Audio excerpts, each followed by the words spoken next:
All right, Alexander, let's discuss the NATO conference that just wrapped up in Washington, D.C., the 75th anniversary of NATO.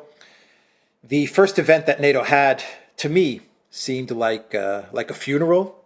I don't know, the setting, the backdrop, the stage, the shadows, everyone's attire. It seemed like they were going to a funeral. Maybe you could say the funeral of NATO. The rhetoric that was coming out of speakers like Stoltenberg and Biden, if you could make out what Biden was saying at this event. And we wrapped up the NATO festivities from a funeral to, I don't know, maybe a circus. I don't know, Biden mixing up Zelensky with Putin.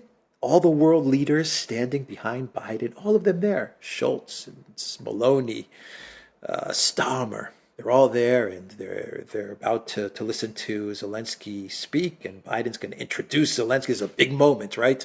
Very big moment. And Biden introduces Zelensky as President Putin. And then he has his big boy press conference, which was going to be Biden's rehabilitation, right? That was the make or break event for Biden, to convince everybody that Biden was doing fine and he doesn't have any cognitive issues. And he mixes up Trump with Harris. He says, Vice President Trump, his very first question, Vice President Trump. By the way, a big boy conference. This was going to be this big press conference. 50 minutes, 11 questions. Nothing. It's nothing. Anyway, your thoughts on NATO and everything that was said at NATO really wasn't much. I mean, they didn't really say anything or do anything, and they didn't really give Ukraine much of anything. Anyway, what are your thoughts of the NATO event? You remember we've been talking about the G7 and how the G7 has now looks like an exhausted thing, and that it's looking like it's past its sell by date and has lost its substance and its reality, and it's become a mere ceremony. I have to say that NATO, when you said that it was looked like a funeral, it's starting to look like it is entering its final days. It was a very, very weird summit. Nobody looked happy. There's attempts to paper over divisions. So they come out with this ferocious final communique, this statement, which really has to be read to be believed. I mean, it is, the Russians are terrible, evil people seeking to undermine, the rules-based order, launching unprovoked wars in Europe, launching unprovoked wars in Ukraine. Ukraine's future is in NATO. All of this, I mean, almost defiantly aggressive towards China as well. China, this direct accessory or whatever it was that they used of Russia's, that the Russian-Chinese strategic partnership is this threat to the peace, the demand that China cease all political and economic cooperation with Russia. I mean, NATO making a demand of a country that's not part of NATO to sign up, to end its key relationship and friendship with its biggest neighbor. I mean, extraordinary statement. But they don't really believe in it. 3 leaders there who signed it clearly don't believe in it: Orban, Fico, and Erdogan. They pretty much said as much. So already you see this thing is just a pretense, because there's already a block of NATO leaders who cannot conceal their skepticism. With Maloney, it's now becoming increasingly interesting not to pay too much attention to what she says, but how she looks and her appearance when she's saying it and when she's with the others. And it was difficult again to avoid noticing the sense of utter disgust and disillusion she seems to feel when she's around some of the others, including, by the way, Biden, I noticed. So Maloney, very, very disillusioned. Starmer drifts around. He doesn't really have any ideas of what his own policies are. He meets Zelensky. He talks about increasing defence spending in Britain and all of that, when in reality it looks as if defence spending in Britain is probably going to fall. So Starmer completely disconnected. Macron disconnected as well. And ultimately, this ferocious statement doesn't bear any relationship to the actual emerging global realities. The Russians and the Chinese are going to continue their strategic partnership. India, as we have seen, is going to continue forging its relationship with Russia. Modi goes to Moscow. The Americans, we now know, tried to persuade him to at least postpone his visit so that it wouldn't coincide with the NATO summit. Modi says no and decides to go when the summit is underway. The Americans absolutely furious about this, but realistically, there is absolutely nothing they can do. We get reports that the Saudis have been giving threats to the Europeans that if Russian assets are confiscated, they're going to start pulling their money out of Europe, and that the Europeans back down. And they make all of these brave statements on behalf of Ukraine, even though deep down all of them must know that the war in Ukraine is lost and that there's no way in which the events there can be turned round. So it was an awful summit. Leaders who are broken, discredited, divisions within NATO that everybody pretends do not exist. A ferocious statement, obviously drafted by Stoltenberg and his team in collaboration with the State Department, that bears no connection to reality. And the leader of the free world, who is supposed to be presiding over it, obviously no longer in control of himself, let alone of anything else, and getting names mixed up in a way that is both comic and sad at the same time. Yeah. The leader of NATO, the United States, and the host of the NATO event mixing up Zelensky with Putin. I mean, you can't make this stuff up. No. It was unbelievable. It was a worse summit than the previous summit in Lithuania. And Lithuania was a train wreck. Yes. This was much more than a train wreck. And in Europe, the collective West is there. They understand that they must understand everything that is going on, especially with Project Ukraine and how they're being dragged down by Project Ukraine. The entirety of the collective West is being pulled under by Project Ukraine, and they still can't let it go. And the one man that is making an effort to try and save the collective West, even as the collective West attacks him, is Orban. That's right. That's exactly correct. The only thing I can think of, the reason for all of this, is because the leaders of the collective West and NATO, they don't really care if their countries get dragged down, because the NATO grift is just so good. I don't have any other way of explaining the reasoning behind everything that's going on. I think one leader is starting to have serious doubts about all of this, and this is Meloni, by the way. I mean, who became prime minister without vast amount of experience, perhaps. Probably took the view that she had to run along with it, keep going with this, because she needed the support of the EU and of the Germans to keep things stable in Italy. But she's looking not just unhappy, but frankly angry. And I think she does understand at some level that she is being dragged along, and Italy is being dragged along on an adventure which is going to end in a shipwreck. I don't know whether she's got any plan to distance herself and Italy from it. When somebody looks as angry as she was looking, I suspect that she doesn't, actually. I think she's deeply frustrated. But I think she's perhaps the one leader there amongst the Western leaders who had some understanding of the gravity of the crisis that is developing. As for Orban, you are absolutely right. He is trying to save them. He's trying to get peace, some kind of peace process organized. He went to Ukraine. He tried to speak to Zelensky, didn't get very far. He went to Moscow. He had a very, very polite meeting with Putin. He went to China.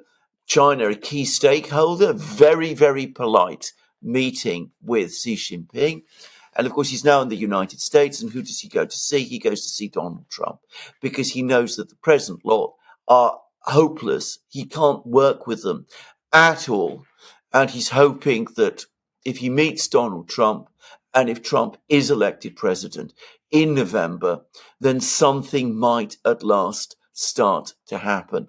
And perhaps the most consequential piece of news of all, if it is true, and I'm not 100% sure it is, by the way, but the most interesting piece of news is that apparently people who are close to Trump have been contacting the Europeans and warning the Europeans that as soon as Trump becomes president, exchanges of intelligence between US and Europe are going to start to be reduced. And that is going to spook the Europeans hugely and is going to be seen by them as a major first step towards the disassociation of the United States, both from Project Ukraine specifically, but from the whole European NATO project, which is now in such obvious deep trouble. But of course, it has another meaning as well, because as we know, before and during Trump's first term, an awful lot of the material that was published, which caused Trump so much damage and which was the product of so many of those investigations, originated with precisely those European intelligence agencies that Trump seems to be moving to cut off. So that is going to be very unsettling for the Europeans, and it's going to spook them a lot. Yeah, the European intel agencies, the UK intel agencies, and the Ukraine embassy in Washington D.C. And a lot of Exactly. the NGOs and the think tanks connected to Ukraine. They got the ball rolling, or they played a very big part in getting the ball rolling for Russiagate and then the eventual impeachments. Let's not forget that the Absolutely. impeachment was all about a Trump phone call with With Zelensky. Zelensky. So yeah, I mean, the big question mark with Trump is always whether he's going to put in his cabinet the neocons, if he's going to Yes. staff up with all of the neocons, and that's always the worry that you have with Trump, at least with regards to foreign policy. But I think Orban has, yeah, I agree with you. Orban has come to the realization that nothing is going to save Europe at the moment. Nothing's going to save the collective West at the moment. They have decided to go down with the ship that is called Ukraine. They've decided that, and they're going down. There's no doubt about it. Saudi Arabia is telling them that you're going down. China's telling them you're going down. India's telling them you're going down. The collective West, and especially Europe, the European Union, is going down with Ukraine. The leaders have made that decision. The only thing that can save them, and I think this is where we get into Orban and his calculation, is Trump winning in November. And if Trump does not put in his cabinet all the neocons, if he puts all the neocons in his cabinet, then it's game over for the collective West. Nothing's going to change. I mean, that's the way I see it. I don't know how you're I think viewing you're this. absolutely right. By the way, again, saying all the things that you've just said, I can't fail but remember a comment that you made way before the conflict in Ukraine started, which is about NATO. Said, what a hill for NATO to die on, Ukraine of all things.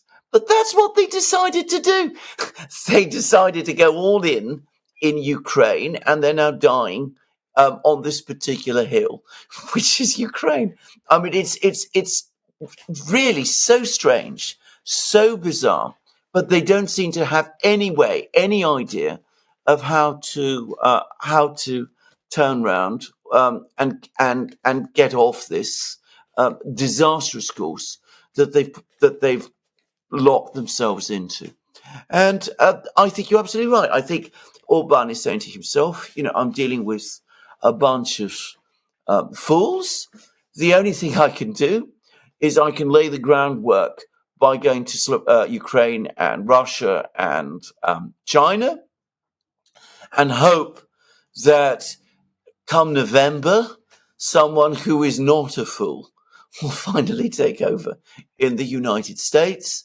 And with his help, I might be able to turn this round. And the others, far from being grateful to Orban for what he's doing, as they should be, are now talking with each other about ways to uh, strip Hungary of its presidency of the European Council. I mean, it's astonishing. Whom the gods Yeah, destroy, whom the gods destroy, they first make mad. yeah, I agree. It's hard to understand this the thinking of the leaders of the collective West. It doesn't make any sense unless, of course, you just go back to the grift. That's the only thing that I can think of. The grift is so good that it's more important than their actual country and their actual union. And it's more important than NATO itself. That's how good the grift is. I mean, I don't have another way to explain it. The grift and this all-consuming, all-controlling loathing of the person of Vladimir Putin, which has just taken them over completely. They don't seem to be able to think beyond him, beyond it. As I said, it really is Moby Dick and Captain Ahab all over again, and it's got this obsession, has the whole of the West in its grip, and everyone else, everywhere else around the world, and a few solitary people in the West, like Orban, ask themselves, what's come over these people with this? Yeah, well, it's the obsession with Putin, but it's not only Putin. They're obsessed with Trump. Yeah. And now they're becoming obsessed with China and Xi Jinping. And this brings me to my final question. Why, in God's name, if you're NATO and you're the European Union and the collective West, why are you going to now go after China? Are you insane? Is it not enough being smashed by Russia? Is that not enough?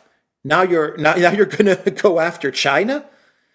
But everything that they put in their declaration, in their final statement, is pointing directly at China and saying, "Okay, we're coming after you, China. You're next." It's nuts. It's mad. It is nuts. It is. As I say, it is mad. What I understand is that people in China, this is cutting through now, beyond the official media. I mean, the Global Times has written scorching responses to this. The Chinese Foreign Ministry is coming out with scorching responses about this. But I understand the Chinese public opinion, which does exist, by the way, is now starting to notice this and is becoming angry as well. And, the Chinese are not only angry, but they're also baffled because they say, why are you doing this to yourselves? We don't want to conquer you. We want to trade with you. We don't want a war with you. We've got our red lines, Taiwan being one. But why are you so fixated with Taiwan? Why are you ultimately so fixated with us? And as you absolutely rightly say, the Chinese are seeing all of this. They're also now preparing their defenses. And of course, what this is doing is it's pushing the Chinese and the Russians closer together. If there were a real intention to pull the Chinese and the Russians apart, the West wouldn't be threatening the Chinese. It would be trying to work with them, trying to draw them away, trying to offering them things which would persuade the Chinese that it was more in their interests to keep an equidistance from Russia, between themselves and Russia and the West. But of course, the West, the NATO people, are doing the exact opposite. And it's, again, an obsession born of a highly ideological mindset, which cannot see anything except in all or nothing, with us or against us terms. Look at their fury over Modi going to Moscow and meeting Putin and doing deals there. They're absolutely furious with him. They feel that somehow he's let them down, as if Modi is responsible for, NATO's feelings. He's not at war with Russia. He's got no quarrels with the Russians. So why shouldn't he go to Moscow in India's interests when the opportunity arises? But, all or nothing, with us or against us, the result is that you're left with nothing and everyone is against you. A final question: can you comment on what Ukraine got out of this NATO summit? Because the NATO summit was all about Ukraine, pretty much. I mean, Yeah. Ukraine, Russia, China, Ukraine, how China's helping Russia. It was all focused around Project Ukraine. What did Ukraine really get out of this 2-day event? What's Absolutely Zelensky leaving nothing. with? Absolutely nothing. He came away empty-handed. I mean, he was, everybody talks about how much NATO supports him, and they ultimately do support him. They want the war to continue. They still talk about stabilizing the situation on the front lines and not negotiating until that happens, which is what a piece in Politico said that some US officials are saying. But in practical terms, he got nothing from the West because the West has nothing to give him. He wanted permission to launch deep strikes inside Russia. The White House said no, because, of course, they know that if that does happen, the Russians will retaliate. Keir Starmer, by the way, had to row back on that one. He hinted that Ukraine did have that permission, as did David Cameron before, because the Russians have threatened retaliation against Britain, and we now know that the British did back down after that Russian warning that was given several weeks ago when the British ambassador was called in. And that is now the policy, and Starmer has had to capitulate to that. So he didn't get permission to strike deep into Russian territory. He tried to get the Poles to shoot down Russian missiles over Ukrainian territory. You remember we talked about this. Very, very dangerous idea, drifting towards a no-fly zone. Then that's now also been reversed. The Poles are not going to do it. NATO doesn't like it. The Germans, the Americans are scared of it. What that ultimately means is that the Pentagon doesn't want to be drawn into imposing a no-fly zone over Ukraine. We're told about dozens of air defense missiles are going to be supplied to Ukraine. Dozens on top of the dozens of air defense missiles that have already been supplied to Ukraine since the spring of last year. Endless numbers of them. And in all that time, Ukraine's position in the air has deteriorated, not improved. So all of those Western missiles are not helping Ukraine. We're told he's going to get his F-16s this month. Apparently, all 6 of them. I mean, that's the number of F-16s that Ukraine is going to receive this month, with the bulk of them starting to appear by the end of this year. Nobody who's looking at the situation really believes that that's going to make a difference. Zelensky says he needs 128 F-16s. He's going to get a fraction of that number. And money, Stoltenberg wanted to give Ukraine a long-term commitment for $100 billion. Zelensky's only going to get $40 billion. He's not going to get $100 billion. He's not got his hands on the Russian assets. The Saudis basically put a stop to all of that. And he's had no commitments for Ukraine's NATO membership. And there was some talk before the summit meeting that there would be more progress made towards Ukraine's entry into the EU. But that didn't happen either. And the reason is not because these leaders don't want to give Zelensky all the things that he wants. It's because they can't. That's the fundamental problem. They are still over-promising that which they can't give. We will end the video there. Duran.locals.com. We are on Rumble, Odyssey, BitChute, Telegram, Rockfin, and Twitter X. And go to the Duran shop, pick up some limited edition merch. You will find the link in the description box down below.